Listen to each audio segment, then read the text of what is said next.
अजासी अहनबदा इपाक TV news ना episode 1 the उनखरब मतुंग episode 1 की मियाम video मी young तबीखरे मखाता ना हुजिसि उनजरिसि एपिसोड 2 ओइना अजादे खंजनिंगबसि हुजिसि मणिपुर की ओइना फुरुप कुंथा मरिसि इंडिजिनस नियना सरकारना सखंगत नतना गेजेट तसु फोंग लेखबनि अदु बंदा हौमी फेडरेशन हाइब लुप अमना फुरुप कुन मंगा खकी पिलर अमनि खले हाइबसिंगसि येलहौमिनि हाइदना सरकारना कुंथा मरिनि हाइदा लेखिबा अदुकी मयोक्ता हौमी फेडरेशन कुन मंगा खक्तनि येने लिखला इसी सरकार की मथक्ता हौमी फेडरेशन से लेरब्रा हाइबसि लमदमसि की मियाम मुसु तोइ हंगरी हाइरिबा इंडिजिनस कुन मंगा सिकी मनुंदा मणिपुर येलहौमी ओइबा मैतै पंगलसु यौसलक्त्रे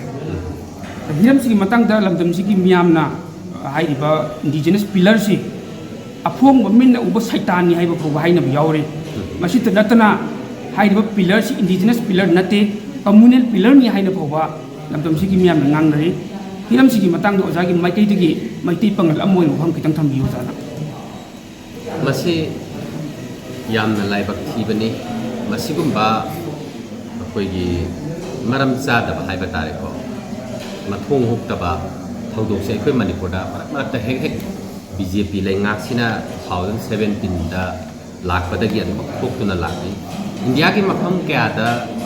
सुसुम असिगुम्बा मथोंग हुक्तबा इंसिडेंट से अदुम थो इवन कम्युनल राइट होबा थोहनग्रे अदुगा तोंगान तोंगान मखलगी पॉलिसी प्रोग्राम तौदुना अखोइगी इंडिया सी दा लैरिबा खुंदामिनरिबा कम्युनिटी सिंग मरकता मिसअंडरस्टैंडिंग थोहननबा क्या सिंदुना लाखि मसी RSS ना प्रोवोक तौबा दुगुम्बा पॉलिसी अमनी हाइना आइदि लौजे मणिपुरदसु RSS सी यामने एक्टिवली मनुंगदा वर्क तौरब्रा हाइबसिसु आइदि सिंगनजै थांगै सिंगना हाइरबा सुम यंगबियो अखोइगी पृथ्वी पुम्नमकी ऑर्गेनाइजेशन अमा लैरिदनको UNO हाइदा यूनाइटेड नेशंस ऑर्गेनाइजेशन हाइदा more than 195 to 200 countries affiliate tauba dugumba UNO haidana laidana UNO na who are the indigenous people haibase kamaina definition se pi pagi haibadu sum yengina si miyamna so aduma khangbirang bani Google da natraga tongan tongan ba makhal gi right su kya laida bani mati yengi those people are living before colonial rule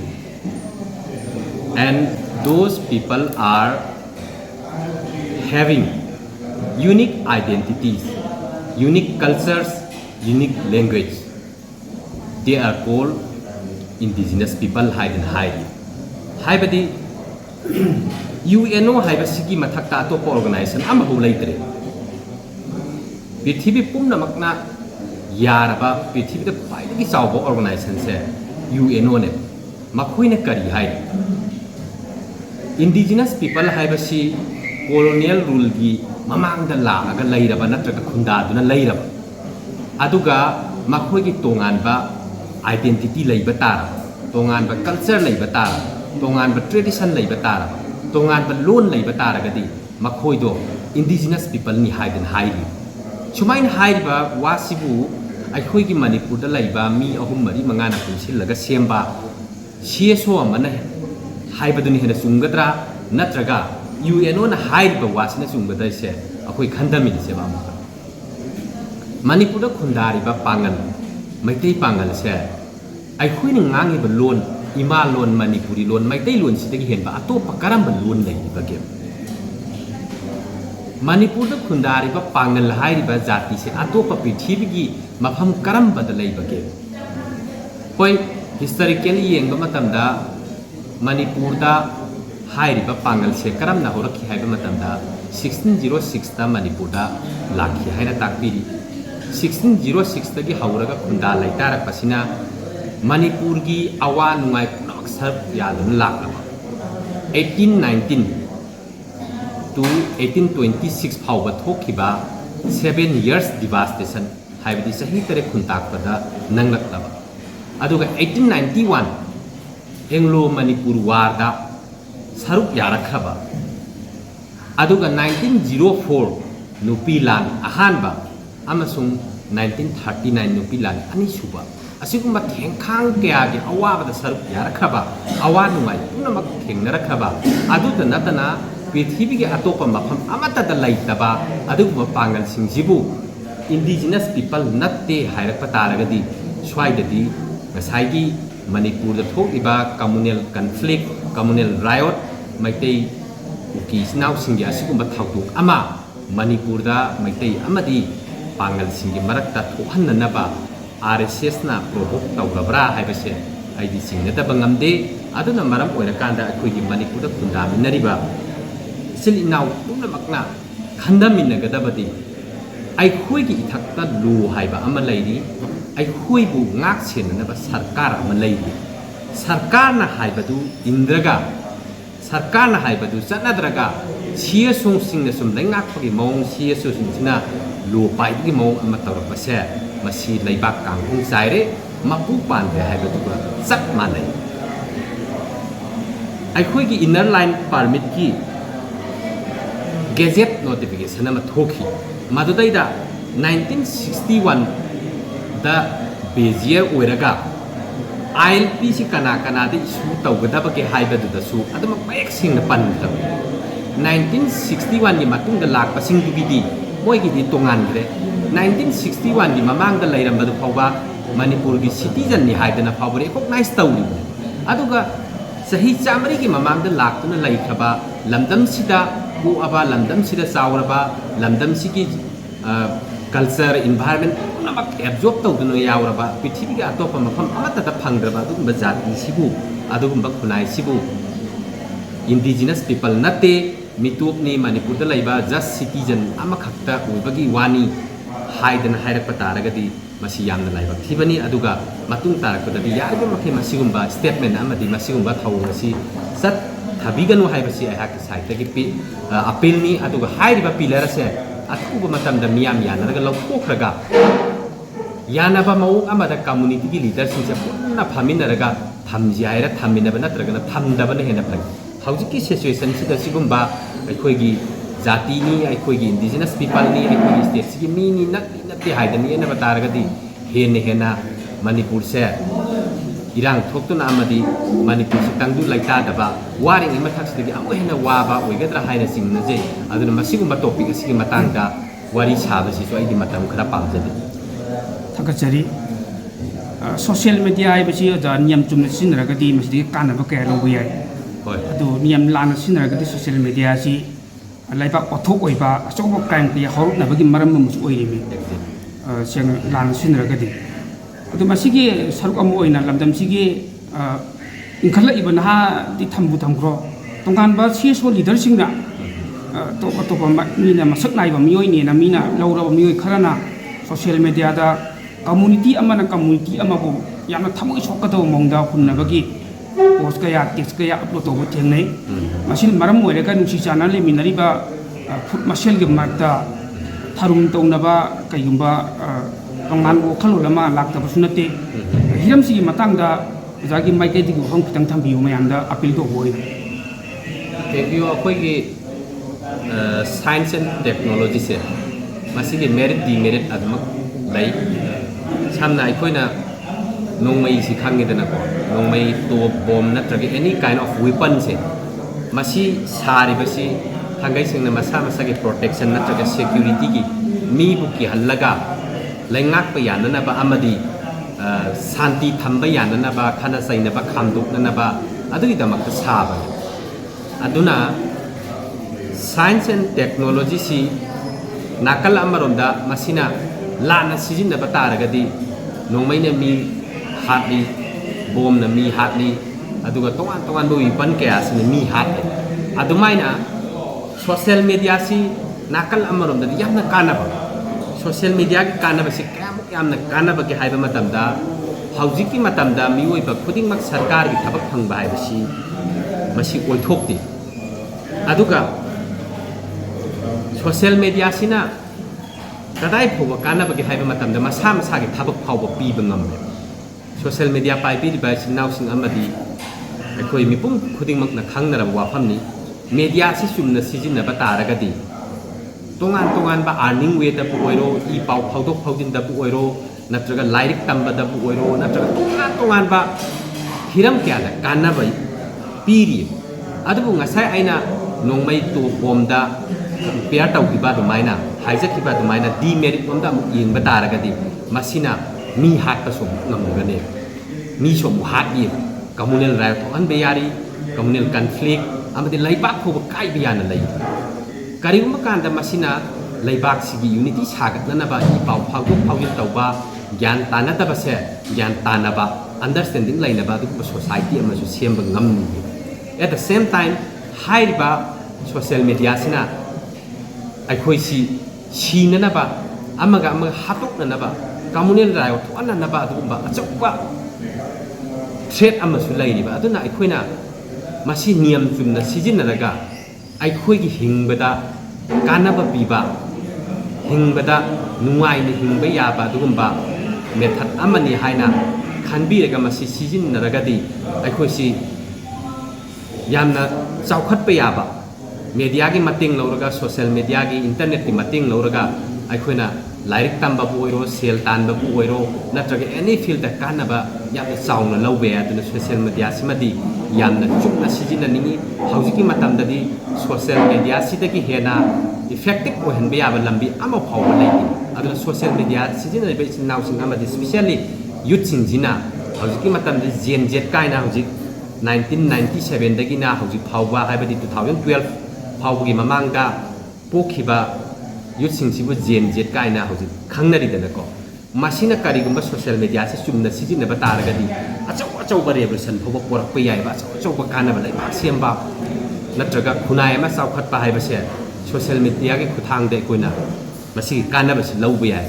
nepal daga lakhiba revolution se gen z ki revolution ni masi kadai dagi lai hai matam da social media dagi ni japan da haukiba ihause sorry nepal da haukiba ihause corruption gi against da corruption muthak anaba gen z singchina wakhal kadai da sagal ai karamba platform da sagal ai matam da social media ki platform da sagal daga nepal gi revolution si lakna hauji nepal da corruption ji samna hauji hauji ko na almost free gi type ne lai bangladesh da su hai ba sumaina gen z singsina social media the students in social media da sagalakpa makoi mobilization makoi unity na makoi revolution phobal life aduna achum lambi da chat pataraga yam kanai aduga aran da lambi da chat khiba taraga di masi yamna mangngai oi hai wafam dun ina hajin buris thakasari oja topic si kitang thaidok jaraga daksi work for ek ki matang da laibak sin bathuna tongan tongan ba agitation khongjang kaya leptan sangsin gi manipur da suma duni sar umoi ne yam tan bai ho ho ki wakpa ki matang da oza isa maksu supreme court ki petitioner amoina ai wakpa ki matang da akan mong da chen chong ki bo na jaki ba dumba miyam masak khangba oza ni ado hauju ji hai wakpa ki matang kai ki update leiba gi hai bu miyam no khal losing oina wafam kitang thambi oza na haujik si 50% amadi Supreme Court na haibadi hairiba ek asi state tawre aduga almost 50% amana state tawdri still masi court ta pending lei haina lobe yai BJP lengak na Narendra Modi gi lengak sina semlam liba semlakhiba lodu ek adu yengu ba taragadi tasengna wakfa ek sina hairiba wakfa board ki property singse samna matna na ba tawram moina policy si semjal laga wakfa gi lien singse kalakpa ama yaw ga loina na wakfa gi lam singse property singse matna na ba tawram adubu laibak phabadagi ai khoi gi India ki Honorable Supreme Court na hairiba simakti thohan bigata pa mandre haibadi wakfa gi len sing mari makhong siang ba singje haibadi paper leiba aduga magi history leiba singje adumak wakfa gi oigada bani haiba sima number 1 point da moina relief tawbire haibadi wakfa gi favor da haibadi muslim singi favor da adumak state tawai अदुगा अनीसुबदा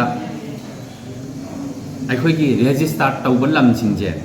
मसी मसु अदुमक वफगी ओइगदबनी वफगी property ओफम थुई हाइबदी Muslim सिंगी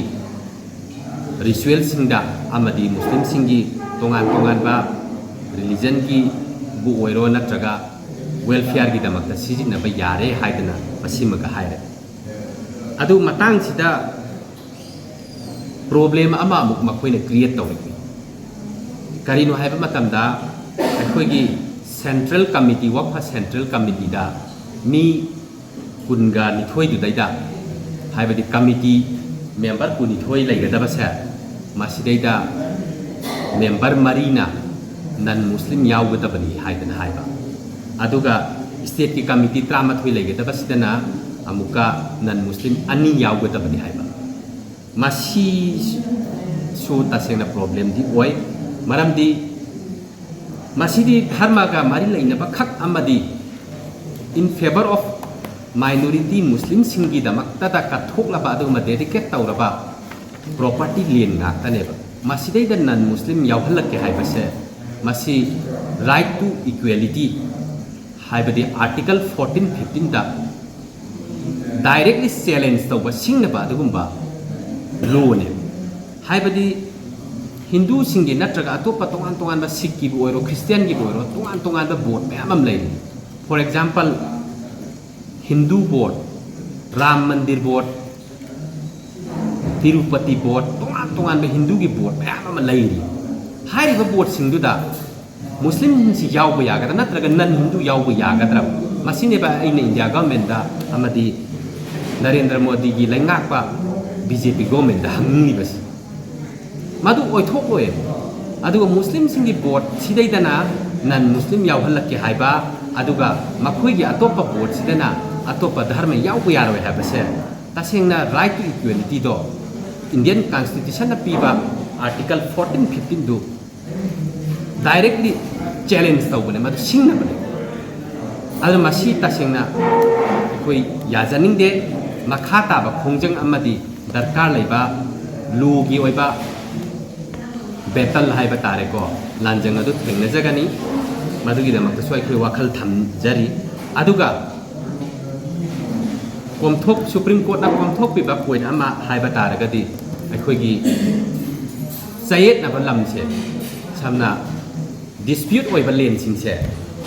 हानगी लोदुददी हानगी एक्टुददी मसी इन्वेस्टिगेशन तौरिङै मनुंगा डिप्यूटी कलेक्टर हाइबदी DCSDC की मनुंगा सीज तौरगा थंगनी अदुगा केस अदु क्लियर ओइरअबा मतमदा हल्लगा पिथोकनी करिगुंबा कोर्टगी क्लियर ओइरकपा ngamद्रबा हाइबदी क्लेम तौबदो